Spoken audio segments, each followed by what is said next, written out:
Hey Sound Life, welcome back to the Kingdom Conversations podcast. Today we have a very special guest, Lindsay, here with us.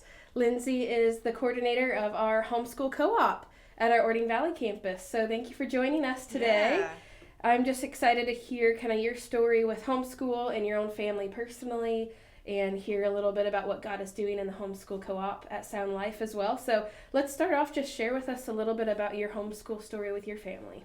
Okay, so it's an interesting one. My husband, we met when I was 19. Okay. And the year before, he had just got out of a relationship, actually an engagement. Okay. Because they didn't see eye to eye on their family choices. That's important. So So he, going into our relationship, he was very like, this is what you're looking for. Yeah. So he didn't have to go through that again, which is understandable. Yes. So he was homeschooled as a kid in the 90s. Yeah. And he loved it, and he wanted to homeschool his kids. Yeah. So being a 19-year-old girl, I said, oh, okay. But not, it was just... Like, you were just like, oh, yeah, in the future, someday, not really thinking too deeply about it. No, not that young. And then we got married about 4 years later, and then 5 years after that, we had our first, and I was actually a public school teacher. Okay. And I didn't love it. I didn't love, the rigid rules and the kids not being able to, explore their passions and stuff. And so once our oldest became of age, I dug into homeschooling, and I used his mom as my resource. Mm-hmm. She homeschooled 4 kids successfully in the 90s, where there wasn't an abundance of curriculum that you could go online and buy. Right. Like you were doing it yourself. She was. All of it, yeah. Yeah, and she did a great job. And all 4 were different types of kids, so you have to teach to all different types of kids. And my husband, she couldn't get him to sit down until he was about 8 or 9. And just hearing that gave me that grace that you don't always give yourself, especially as a mom. Mm-hmm. Because you're expecting, oh, my kid goes into school when he's 6. He must be doing all these things. And having her as my resource helps me not have to feel that. Totally. To kind of take the expectations off. Yeah. Of what you think it should look like, or how you should be as a mom, and especially a homeschooling mom. Right. Yeah. Right. Like it's not cookie cutter, right? No kid is the same, like they all need their own things, and school's going to look different for them. So yeah, that's huge. It was. It was huge. And she sadly died unexpectedly about 6 years ago. Okay. So I do, when I have a day that I wish I could have someone to be like, we didn't have the day we were expecting. Right. Like she's the person you would call. She was. Yeah, she was an amazing woman. Well, what a beautiful example that you get to have, even just looking back at her life and how she raised her kids. That's awesome. Yeah, it was all God. Yes. Because going from being a public school teacher, going to college, learning how to teach that way, my brain was always that way, was the public school system of teaching, of this is what you do, this is where you need to be, testing, and having her was just a blessing. Totally. I can imagine kind of shifting your focus from how you were taught to teach in a public school setting, which is very different than a homeschool teaching, way of doing things. So yeah, that's a hard shift that you had to make. Yeah. So you started homeschool from the get-go with your oldest son. Yeah. You have 4 kids. Yes. So have you continued on through, you never stopped, never looked back? Nope, never looked back. Nope, they love it. I love it even on the days where we didn't get much done. I remind myself that we were with each other, and we got to They learned. Yeah. They learned a lot. Yeah. Yeah.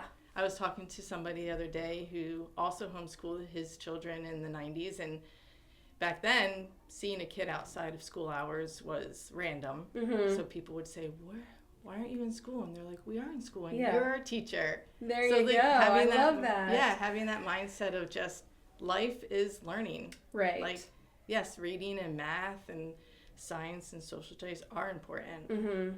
But even on those days where those things don't happen, you have each other. And, right. Yeah. Because you have that mindset of every moment is a learning opportunity, right? And we're going to go outside and learn science. And we're going to go outside and go interact with people and learn social skills and all those kind of things. So that's awesome. I think that really opens up to a whole new level of the ability to learn, right? That we're not boxing it into this is what it has to look like. And there's so many different ways that you can learn. There's so many different schooling paths for people. For some families, public school is the right choice for them. Yep. For some families, private school is the right choice. Yep. And for some families, homeschool. And I don't know if there's other options than that. I'm not a mom yet, so I started exploring it. But that's pretty much it. Yeah, those are kind of like the typical, but there's a different right answer for every family and every child. Right? Yeah, so absolutely. That's awesome. And having that mindset in homeschooling is probably really important. Yes. Because it's not just, trying to do public school from your house, right? Right. You're homeschooling and it looks a lot different. Right. So that's awesome. How has God kind of prepared you for homeschooling? What has that looked like? I mean, you kind of shared that your mother-in-law helped you and that was a gift from God in preparing you. What are some other ways that God kind of set you up to, you can do this and this is what I've called you and your family to do? I think the support that he gave me, I mean, we had, I would say nobody fought against us or thought it was an odd thing. They were there and saying, even though it was different, even before the COVID change, but we were doing that. It wasn't, we weren't getting the pushback like, oh, your kids are going to be weird or your kids are, some of those stigmas. Yeah, he gave that because I really care about the people in my life, what they think. Right. And so that was God's, he really. Totally. And then giving myself grace from my mother-in-law, letting me give myself grace, it was pretty incredible to have. Yeah, absolutely. And just knowing, as you, maybe people listening and watching to this are trying to make that decision what the best option is for their kids and their family. And the people around us sometimes, are great, certain voices in our lives. We need to pick those voices wisely, right? But sometimes that's a, hey, what do you see? Clearly that was a great choice for you. Even the people of wisdom around you saw that it was a good choice for you, right? And so that's super helpful to have that support. Yeah. And people in your corner, right? Because that is scary to make that jump and decide this is what I'm going to do, and I'm going to do this for my family and for my kids, and I don't know how it's going to go. This might go terribly, but I feel like this is how God's leading us as a family. So we're going to try it, and having the people in your corner saying, you can do that. You are going to be good at that, and you can succeed as a family in doing that. That's huge. Yeah. So I'm so glad you had that support. Yeah, and also with that in mind, you're giving yourself that grace to, if that homeschooling path for some of your kids turns into being in the public school or private school world, right?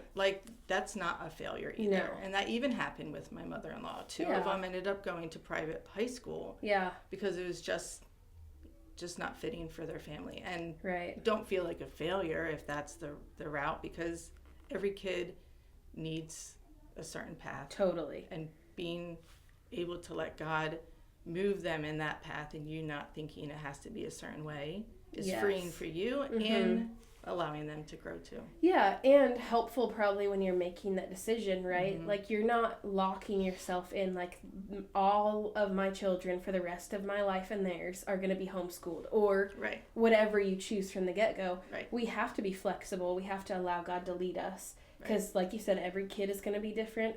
Every season is going to be different. Maybe homeschool is the answer, for preschool through 6th grade, and then it's time for them to go to private or public school for high school, or vice versa. There's seasons and every kid is going to be different. So you're not failing, response is a huge win because we could make decisions based off just I feel like a failure, right? Yes. But especially as a mom. Yes, it's easy to go there in our minds, in our flesh, but just knowing that in every season and every moment when you're making what you feel like is the God-given answer for that season, that's the win, right? Yep. Even if it means changing what you've been doing, that's the win. Yep. So That's great. I hope you guys hear that. And yes. And Please. That's so applicable to anything in life, right? Like, we lock ourselves in and we expect it to just be linear for the rest of our lives. Like, we make a decision and it's the same, right? Like, that could be true of what we choose for our careers in life too, you know? So many things are applicable to that. Don't be afraid to make changes because God calls you to it, right? Yep. So that's awesome. Yeah. So when you decided, okay, for sure, this is what we're doing homeschool as our family, did you feel ready or capable to be a homeschool mom? No. But the world, by then, in the homeschool world, there was things out there that were available. Yeah, there's resources, curriculum, and even now, especially after COVID, there's an abundance of avenues that people can go. Yeah. We have chosen, and we always wanted to make sure it was a Bible-based curriculum, or at least one that God is always in the forefront. Totally. So we chose a curriculum that always kept him as the front. Yeah. Yeah. Yeah, I mean, especially when you're teaching in your home, that's a value of yours, that's a belief of your family. Right. So why not incorporate God into everything? Because, I mean, the truth of it is he is, right? He's a part of history. He's a part of the science. I mean, he created it all, right? Yeah. So why not dig into that resource to have that available, since it is up to you, right? Yeah. What you're teaching your kids, it's up to you. So exactly. And that's a cool part of homeschool, is it is up to you, right? Yes. What they're learning and what you're teaching them. So yeah, and that can feel overwhelming when you choose to go, because even now, so back when my mother-in-law, she had 0 choices, right? She had to make it all herself, which is very overwhelming. I can imagine. Now it's overwhelming because there's so many choices. Right. Which curriculum do I choose? Which, co-op do I choose if you're going to do one? Yeah. Lots of choices. Yes. So just taking it step by step, we gave ourselves, so in Washington State, obviously if you're in another state, always look at your laws, but in Washington State, you don't legally start your child in the system until 8. Okay. So you can give yourself that grace of trying to find the curriculum that fits your child. Mm-hmm. And even after that, sometimes stuff works and then they get to a point where it needs to change. Just being willing to just be, we just got to scrap that and try again. Try something else. Yes. Yeah. It's all about grace. That's the key word. Yes. Grace, grace, grace. That's awesome. Yeah. So you were like, we're going to do this, but I mean, I don't necessarily feel ready or capable, but we're just going to step into it. And you feel a little more confident now in it, right? I assume you've kind of grown in that confidence. Yeah. I mean, they're all 4 different. We did find a curriculum that worked for all 4, but some people need a different curriculum for every child. Yeah. And that works too. And I mean, we've been doing it now. My oldest is 12. So we started when he was 6, but very slowly. So 6 years of me, 7 years of me digging into that world of homeschooling. Yeah. Yeah, I mean, it is a world, right? Like, there's so much to learn and so many resources to choose from. But that's, I think, the beauty of it, especially now, like you're saying, back in the day, there wasn't that. And it was probably a lot of isolation, right? Like, you were kind of on your own, you and your family. You didn't necessarily have that community or co-ops or resources available or people to talk to and bounce ideas off of. And now you have that, right? Absolutely. And so that adds to setting people up for success. Absolutely. Right? Like, you can step into it and know that you're not alone. You're not going to be in isolation. You and your kids won't just be stuck in the house with nobody to talk to, nobody to learn with and learn from. So now you have that. And so that's awesome.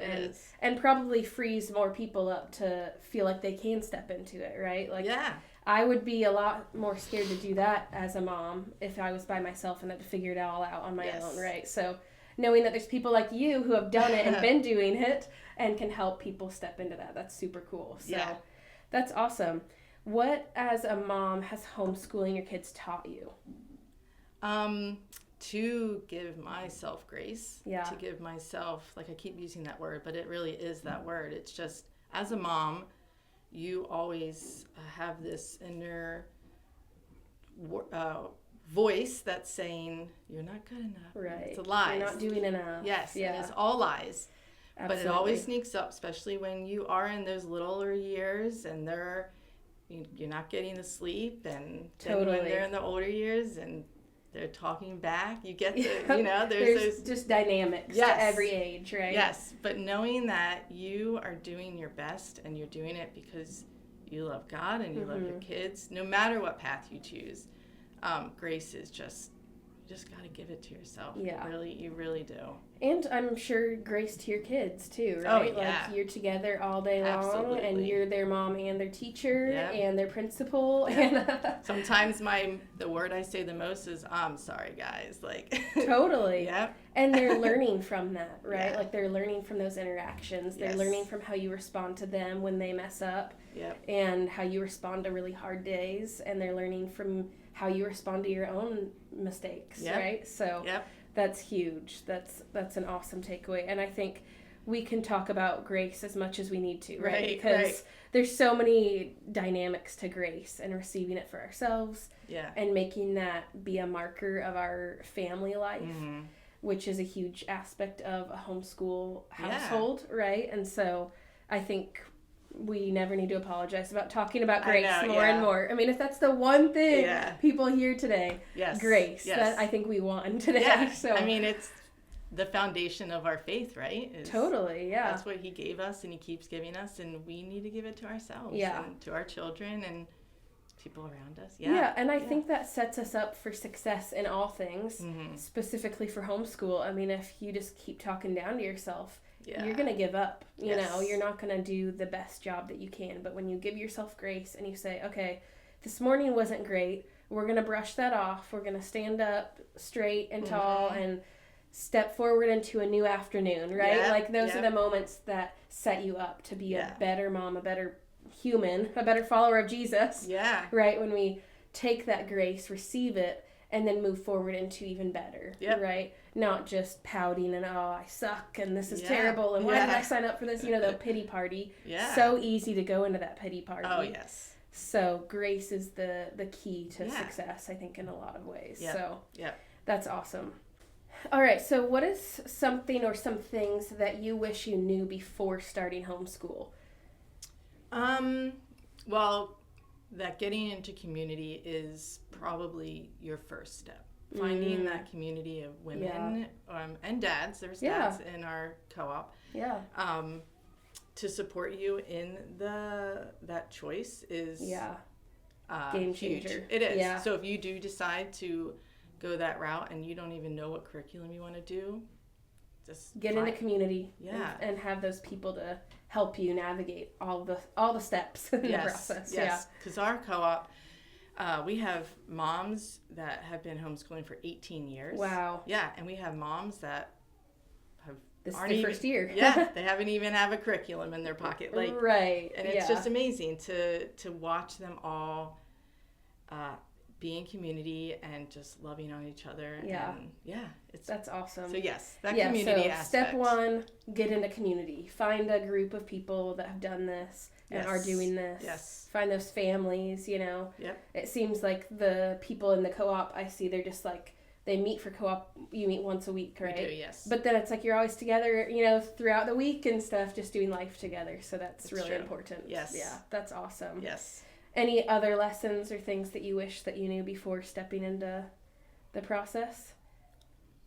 That is my biggest one. Your biggest one, yeah. Yeah, because, you know, you can pick a curriculum and you can start digging in, but things are going to be hard because it's new for all of you. Yeah. Especially if you're coming from private school or public school into homeschooling. Yeah. Or if your kid's young, you're all learning to...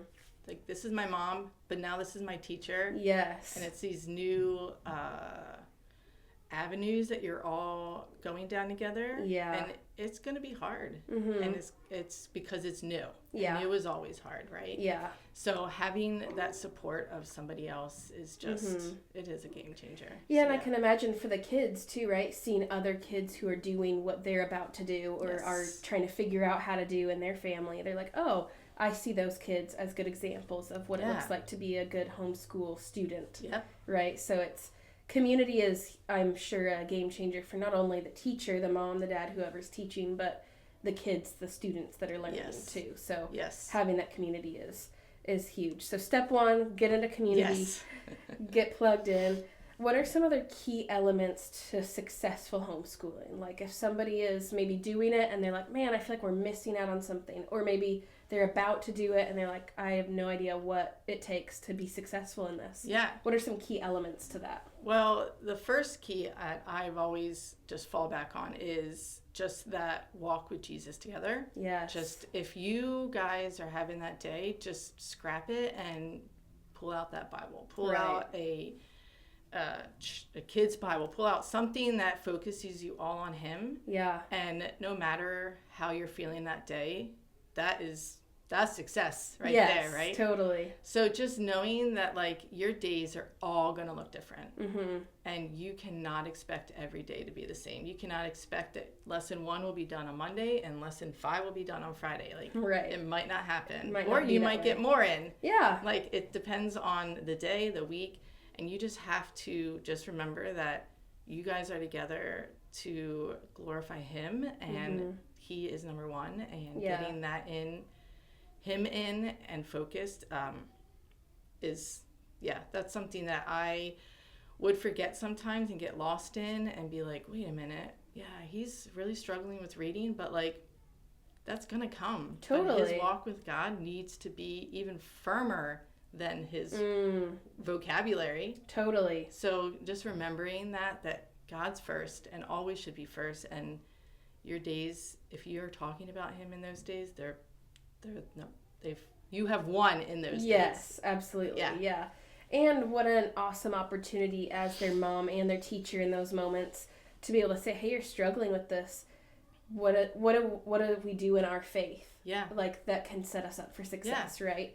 So you can't necessarily sit with them in other settings, right, and help them. So as they're learning the skills, they're also learning how to navigate hard things with Jesus. Right. And so you're teaching them far more than just what the book tells them, right? You're teaching them life skills and how to navigate those things. So those are cool opportunities, but we have to be intentional and thinking about them in those ways, right? And so I love that. In your days. Yeah, totally. Being flexible, rolling with the punches, right? Like as things come, seeing the opportunities for different lessons that might not be in your lesson plan to be able to pull from. And man, that's an opportunity. That's a life lesson I can teach right now instead of being so worried about the rigid schedule and I'm a type A routine person. So I have to tell myself that often, like there's other opportunities that come my way that are more important than what I had planned and the schedule. Exactly. Those things are important as well, but we don't want to miss those opportunities that God puts in front of us in those moments. Yeah, and those lessons, if they need to be stopped because they're struggling and you need to go back and start from the beginning, like you just have to remember if that book doesn't get finished at the end, it's okay. Yeah. Like they're learning. Yeah. Yeah. Exactly. Yeah, that's awesome. Yeah. And keeping Jesus at the center of all of it. I mean, that's going to set you up for greater success, right? Like when you start your day or when you're struggling, okay, we need to take a pause, we need to reset. And what better way to reset your emotions and the success of the day than going to scripture and going to prayer and worship together as a family. Yeah, because you want them to love to learn. You want them to love to be with you. You don't want it to be this thing that they wake up and they're just not wanting to be there. You want them to love all the aspects of the homeschooling life. And some of those days is just being with him. Yep. Absolutely. Yeah. Yeah. So let's give some next steps for families that might be interested in homeschooling. What are some steps that they can take to figure out? Maybe they're in the decision-making stage, or maybe they've decided and they're like, where do I begin? What are some next steps for those families? So a big one is in 2 days, on May 24th, I believe it is. Yep. We have a Homeschool 101 from 10 to 12 at the Frederickson campus, where between 10 and 11, if you are brand new to all of it, we go over all the details, the laws of the state, different methods of homeschooling, because there's many different methods out there. Next step on like curriculum you can search through, just giving you those tools to feel like you can get to that next step if you're in that journey. And then from 11 to 12, if you are struggling in your homeschooling and you're struggling and the curriculum you're using isn't working or you need some fresh ideas, we will be there to help you with that. Yeah. Yeah. That sounds like a great meeting to go to if you're at all interested or need help with whatever you're doing homeschool-wise. Be at that Homeschool 101. Yes. It sounds like a great resource. Yes. To make sure you're there. So we'll put that in the show notes, the description down below, so people can go find more information and sign up. I assume there's a sign up to get plugged in, and there's not a sign up. So just get the information so you can just go. Come. Just come. So, but we'll put all those details in the show notes so people can get there and make sure they're involved. And then also, I mean, this is going to be live forever. So if you're watching this and it's not current, just reach out to Sound Life. We'd love to connect you to Lindsay and the Homeschool Co-op. Speaking of the Homeschool Co-op at Sound Life, tell us a little bit about that resource. Yeah. What is Sound Life Homeschool Co-op? Yeah. So we meet at the Ording campus, and we just finished our 2024-2025 year. Yeah. So our next year in the fall, we'll have 90 kids and awesome. Almost 40 families. Yeah. It's been incredible. Tara started this 2 years ago, and it is just, God has just been working through it. And so her vision and the vision that we all are just sold on is not just loving on kids and having them have the social aspect, but loving on those moms. It's not just a children's ministry, it's a women's ministry too. Absolutely. So the way that we work is we go into the auditorium and we pray together, and we do the Bible pledges and the flag pledge, and we do all of our announcements, and then they have 2 hours of extracurricular type classes. So we have cooking classes, we have sewing, we have art, we have all the things that you can't do or don't want to do at home, which a lot of those are me. We have mamas that love it and are just incredible at teaching them. Yeah, and then you as a mom or a dad, you help or lead 1 hour, but the next one you get to socialize with and have community with other parents. Yeah. And we've seen people in really terrible situations just getting loved on. Yeah. And ones that, are just needing help or encouragement. Even the introverted moms, they get loved on because, that's awesome. Yeah, it's amazing to watch. We have been so blessed by this group of people that we're in awe all the time when we think about what is happening on Tuesdays. I mean, we squeezed in over 120 people in the fellowship hall and ate together. And that's awesome. Yeah, it was just so heart-filling. And I bet. Yeah, the kids got to go on stage and say what they love about co-op, and over half would just be making friendships. Oh, and that's beautiful. Yeah. Yeah. It's been amazing. So it's, an opportunity for your kids to come and learn, to, be developed, to have that social time with their friends. Yeah. But it's more than just for the kids. It's for the families. Yes. It's an all-encompassing family ministry for homeschool families. It really is. To come together and to have that community and time to learn and develop one another. So that's so cool. I mean, sign me up. I want to be a part of that. That's awesome. You can come. I'll come. I'll be the mascot or something. I don't know. That's good. That's awesome.